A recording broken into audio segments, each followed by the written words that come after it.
किसी नगर में एक मूर्ख राजा राज्य करता था। उसका नाम था राजा गोपीचंद। राजा को ना तो नीति का ज्ञान था और ना ही प्रजा के हित की चिंता। लेकिन राजा के मंत्रिमंडल में एक बहुत ही चतुर और बुद्धिमान मंत्री थे जिसका नाम विश्वामित्र था। वह अपनी समझदारी और दयालु स्वभाव से जनता में काफी प्रसिद्ध थे। एक दिन राज्य के हर व्यक्ति की जानकारी रखने के लिए राजा ने एक फरमान जारी किया। इस अजीब फरमान के अनुसार हर नागरिक को अपने सिर पर एक घंटी बांधकर चलना था ताकि राजा को पता चल सके कि कोई भी व्यक्ति उसकी अनुमति के बिना राज्य में आ जा रहा है। इस फरमान से नागरिकों में असंतोष फैल गया और सब राजा की मूर्खता पर हंसी उड़ाने लगे। समस्या तब और बढ़ी जब डाकुओं ने इसे अपने लाभ के लिए इस्तेमाल किया। वे घंटी की आवाज का पीछा करते और अकेले व्यक्तियों को लूट लेते। जल्द ही राज्य में आतंक और भय का वातावरण बन गया। मंत्री विश्वामित्र ने जब जी देखा तो वे बहुत चिंतित हुए। उन्होंने राजा के पास जाकर उन्हें इस फरमान को नकारात्मक पहलुओं के बारे में समझाने का निश्चय किया। लेकिन राजा ने कहा, मैंने ये फरमान अपने विवेक से निकाला है।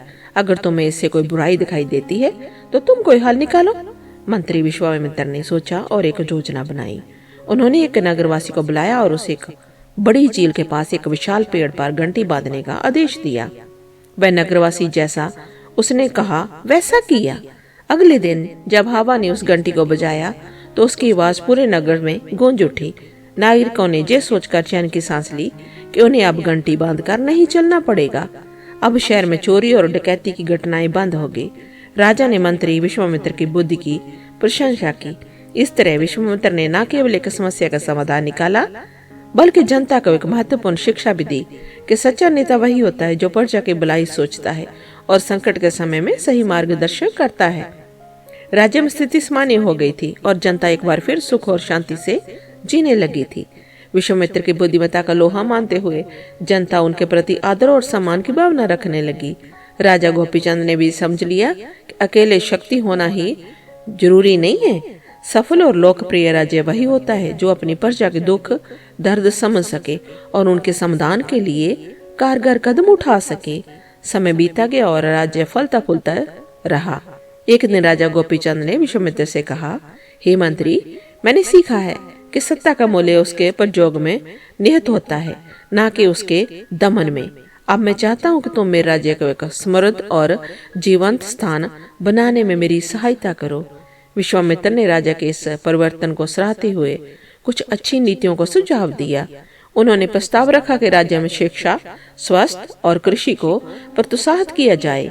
राजा ने विश्वामित्र के सुझावों को खुले दिल से स्वीकार किया और जल्द ही राज्य में प्राथमिक शिक्षा निःशुल्क कर दी गई। नए अस्पताल खोले गए और किसानों को खेती के लिए नए औजार और बीज वितरित किए गए। प्रजा ने अपने जीवन में आए इस सुधार को देखा और राजा को शुक्रिया अदा करने लगे।